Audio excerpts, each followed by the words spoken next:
कोलकाता के RG Kar medical hospital में जिस प्रकार से एक ट्रेनी महिला डॉक्टर की हत्या कर दी जाती है और उसकी हत्या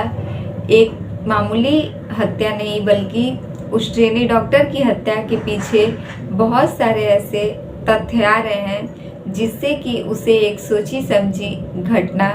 बताया जा रहा है। इस घटना की जांच अब सीबीआई कर रही है और सीबीआई ने भी अभी तक बहुत सारे ऐसी बातों का खुलासा किया है जिससे कि उस हॉस्पिटल का पूरा बैकग्राउंड जो है काफ़ी खराब आ रहा है। और सीबीआई इस बात की पुष्टि कर रही है कि इस महिला ट्रेनी डॉक्टर की हत्या के पीछे इस पूरे हॉस्पिटल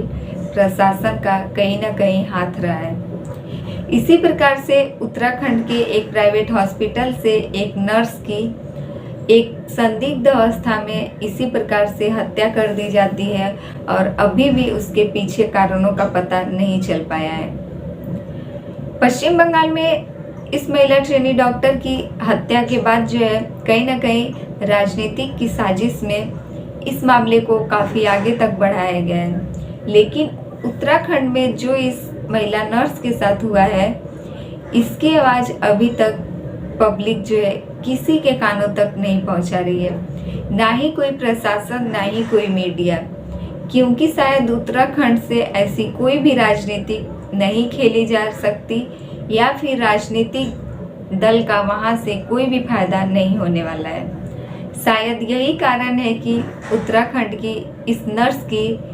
बेबसी की कहानी अभी तक किसी को कानों कान खबर तक नहीं है। पता नहीं इस महिला नर्स को भी इंसाफ मिलेगा या फिर नहीं। Hello friends, welcome back to my YouTube channel संगीता.रिंकू जी में आप सभी का फिर से एक बार स्वागत है और आज मैं फिर से आप सभी के बीच एक नई और सच्ची घटना के साथ हाजिर हूँ। फ्रेंड्स, आज की कहानी शुरू करें उससे पहले अगर आप हमारे चैनल पे नए हैं तो प्लीज़ हमारे चैनल को सब्सक्राइब कर दीजिए और वीडियो पसंद आए तो लाइक कमेंट जरूर कीजिएगा। तो फ्रेंड्स, आज की कहानी शुरू होती है उत्तराखंड का एक जिला लगता है उधम सिंह नगर और यहीं का एक शहर है रुद्रपुर। इसी रुद्रपुर के एक प्राइवेट हॉस्पिटल में एक महिला जिसकी उम्र 33 साल के आसपास है, यह महिला इसी प्राइवेट हॉस्पिटल में नर्स के तौर पर काम करती है। जैसे इसकी छुट्टी खत्म हो जाती है 30 जुलाई साल 2024 की शाम को 7 से 7:30 बजे के करीब वह महिला नर्स जो थी वह अपने घर जाने के लिए निकल पड़ती है। इस महिला का घर उत्तर प्रदेश के रामपुर के विलासपुर में एक जगह लगता है टिपदबा। इसी टिपदबा इलाके में इस महिला का जो है घर रहता है और यह महिला जिसकी अभी एक 9 साल की बेटी जो कि घर पर अपनी माँ के ऑफिस जाने के बाद यह अपने बाकी के परिवार वालों के साथ इसके घर में इसकी 9 साल की बच्ची जो थी वह अकेले ही घर पर रहती थी। लेकिन जब उस दिन शाम को उसकी माँ हॉस्पिटल से घर नहीं आई तब वह काफ़ी ज़ोर ज़ोर से रोने लगती है। उसके बाद वह 9 साल की लड़की जो है वह अपने घर में जब उससे यह पता चल जाता है कि काफ़ी रात हो चुकी है और उसकी माँ अभी तक जो है हॉस्पिटल से घर वापस नहीं आई है, तब वह काफ़ी ज़ोर ज़ोर से रोने लगती है और अपनी मौसी से कहती है कि उसे अपनी माँ के पास जाना है। तब उसकी मौसी जो कि इस नर्स की बड़ी बहन इसके घर पर ही आई रहती है, वह उसे भी लगता है कि अब काफ़ी ज़्यादा देर हो चुका है और उसकी बहन अभी तक घर वापस नहीं आई है। तब वह अपने नज़दीकी पुलिस स्टेशन जाती है और अपनी बहन की जो शिकायत दर्ज करवाती है कि उसकी बहन, और वह थाने पहुंचकर पुलिस वालों से कहती है कि उसकी बहन जो कि प्राइवेट हॉस्पिटल में नर्स का काम करती है वह अभी तक घर लौट कर नहीं आई है और आप लोग उसे ढूंढने की कोशिश कीजिए। लेकिन पुलिस वाले कहते हैं कि हो सकता है 24 घंटे का इंतज़ार कर लो, शायद तुम्हारी बहन घर वापस आ जाए। दूसरे दिन सुबह भी जब वह नर्स अपने घर पर लौट कर नहीं आती है तब उसकी बहन वापस उस थाने पर जाती है और कहती है कि अब इस बार आप लोग मेरी शिकायत जो है दर्ज कर लीजिए और कृपया करके मेरी बहन को ढूंढने की कोशिश कीजिए, क्योंकि उसकी एक 9 साल की लड़की जो कि घर पर अकेली और काफ़ी ज़्यादा रो रो कर अपनी माँ के लिए परेशान हो रही है। इतना सुनते ही पुलिस वाले उस लड़की का नाम और जहाँ वो जिस हॉस्पिटल में काम करती थी सब कुछ एड्रेस लेने के बाद उस महिला नर्स को ढूंढने के लिए निकल पड़ते हैं। पुलिस वालों को उस महिला की तलाश करने में 1 सप्ताह बीत जाता है, लेकिन उस महिला नर्स का कोई भी अता पता नहीं चलता है। तब पुलिस वालों को एक दिन एक कॉल आता है कि 8 अगस्त साल 2024 को शाम करीब 5 बजे वसुंधरा रोड पर पुलिस वाले पहुंचते हैं, जहां की किसी व्यक्ति ने कॉल कर उनको बुलाया था। जब उस वसुंधरा रोड पर पुलिस वाले पहुंचते हैं, वह देखते हैं कि झाड़ियों के बीच एक महिला का जो है वह बहुत ही संदिग्ध अवस्था में एक शव वहाँ पर पड़ा है। लेकिन उस शव इस हालत में थी कि पुलिस को कुछ भी उसके बारे में पहचान पाना बहुत ही ज़्यादा मुश्किल हो रहा था। तभी पुलिस उसे किसी तरीके से लेकर हॉस्पिटल पहुंचती है और वहां जाने के बाद उन्हें लगता है कि कहीं यह जो शव मिला है यह उसी नर्स महिला का तो नहीं है। इसीलिए इस बात की पुष्टि करने के लिए वह लोग उस नर्स की बहन को कॉल करते हैं और हॉस्पिटल आने को कहते हैं। जैसे ही उस नर्स की बड़ी बहन हॉस्पिटल पहुंचती है, जो कि इस महिला के शव के आसपास से जितने भी कपड़े, पर्स और बहुत सारी ऐसी चीज़ें पुलिस को बरामद हुई थी,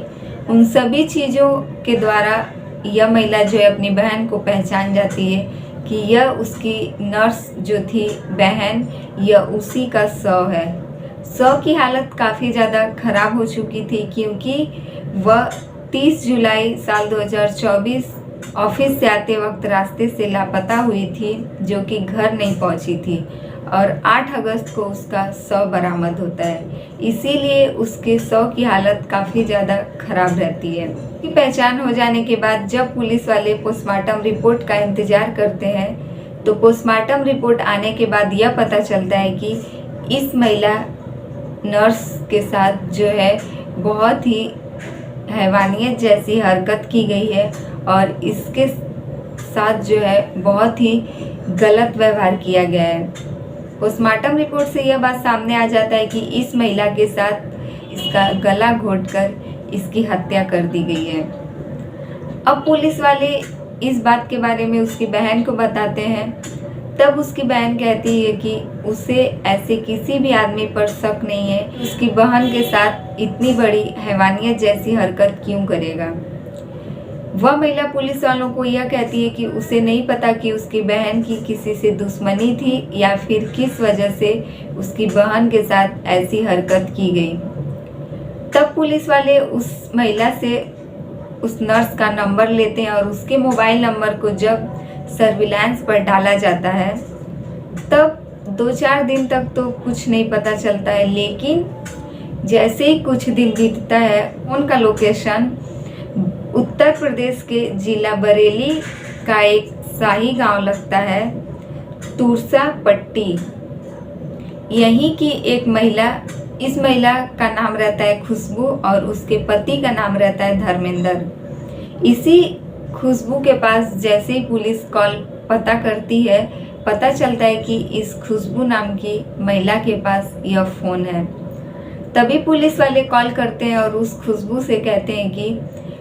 पूरी घटना के बारे में बताते हैं और वह कहते हैं कि अपने पति से बात करवाओ।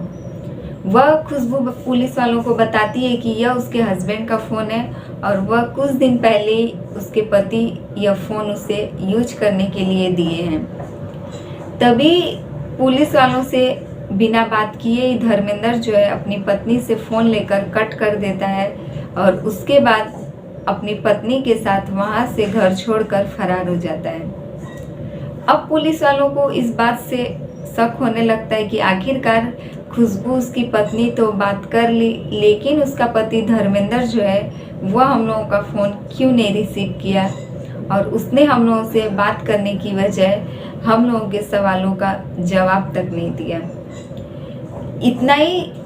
इसी बात से पुलिस वालों को धर्मेंद्र के ऊपर शक हो गया था और पुलिस वाले धर्मेंद्र के घर पहुंच जाते हैं। जैसे ही पुलिस वाले धर्मेंद्र के घर पहुंचते हैं, पता चलता है धर्मेंद्र अपने घर पर ताला लगाकर अपनी पत्नी खुशबू के साथ वहां से फरार हो चुका है। लेकिन पुलिस भी इस बात से चुप नहीं रहती है और वह धर्मेंद्र का पता लगाते लगाते उसके पीछे राजस्थान के जोधपुर से धर्मेंद्र और उसकी पत्नी को पुलिस जो है गिरफ्तार कर लेती है। उसके बाद उन लोगों को वापस लाया जाता है और यहाँ थाने पर लाकर सख्ती से पूछताछ की जाती है। तब धर्मेंद्र जो है पुलिस वालों को एक कहानी सुनाता है। वह बताता है कि जफरपुर में एक गेहूं का फैक्ट्री है जिसमें कि वह पहले काम करता था। उसके बाद धर्मेंद्र जो है ई रिक्शा चलाने लगा और जैसे ही 30 जुलाई साल 2024 को वह महिला बस से उतरने के बाद उस ई रिक्शा में, इसी धर्मेंद्र के रिक्शा में वह महिला बैठती है और उसे चलने को कहती है। वह महिला एक सड़क पर आकर उतरकर एक सुनसान रास्ते की तरफ, जिधर की जंगल झाड़ी रहती है, उसी सुनसान रास्ते पर जब वह महिला उतरकर जाने लगती है, इस धर्मेंद्र की नीयत में कहीं ना कहीं कुछ खोट हो जाता है और इसे लगता है कि इस महिला के पास काफ़ी ज़्यादा पैसे होंगे और उसे इस महिला के साथ जो है कहीं ना कहीं दुष्कर्म करने के बारे में ख्याल आ जाता है। उस सुनसान रास्ते पर उस महिला को जाते हुए देखकर इस धर्मेंद्र की हवस जाग उठती है और यह उस महिला के पीछे चला जाता है। जैसे ही धर्मेंद्र उस महिला के पीछे पीछे जाता है, उसके बाद उस महिला से बदतमीजी करने लगता है। जैसे ही उस महिला से बदतमीजी और छेड़छाड़ जैसी हरकत यह धर्मेंद्र करता है, वह महिला पहले अपने आप को बचाने की पूरी कोशिश करती है क्योंकि यह धर्मेंद्र उस महिला के मुकाबले बहुत ही कमज़ोर था। लेकिन कितना भी हो, वह एक महिला थी और उसके आगे धर्मेंद्र जो है यह काफ़ी ज़्यादा मजबूत पड़ जाता है और वह महिला धर्मेंद्र के सामने कमज़ोर पड़ जाती है। तभी धर्मेंद्र उसके साथ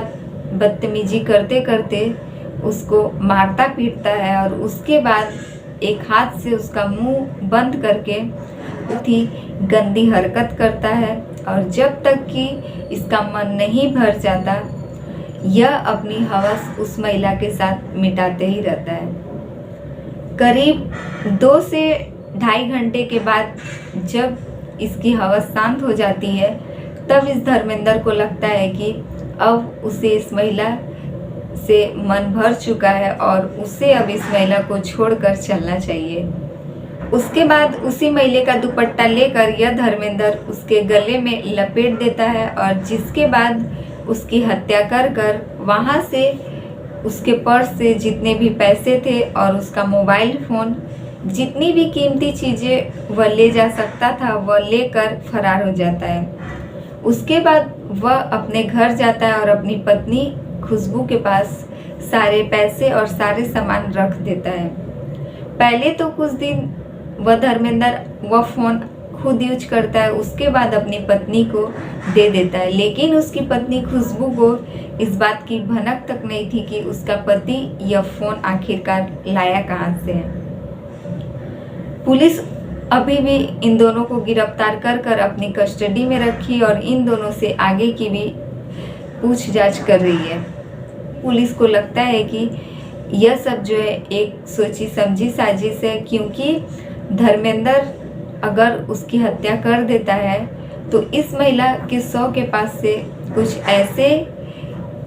पदार्थ पाए गए थे पोस्टमार्टम रिपोर्ट में, जो सामने आया है कि इस महिला के शव को गलाने के लिए कुछ ऐसी चीज़ों का छिड़काव किया गया था। यही सवाल अब उठ रहा है कि आखिरकार बिना सोची समझी प्लानिंग के मुताबिक धर्मेंद्र के पास ऐसा पदार्थ आया कहाँ से। तो फ्रेंड्स, यही रही आज की कहानी अच्छी लगे तो प्लीज़ हमारे वीडियो को लाइक कमेंट जरूर कीजिएगा और हमारे चैनल पर नए हैं तो प्लीज़ हमारे चैनल को सब्सक्राइब कर दीजिए। फिर मिलेंगे आपसे ऐसे ही दूसरी सच्ची घटना के साथ।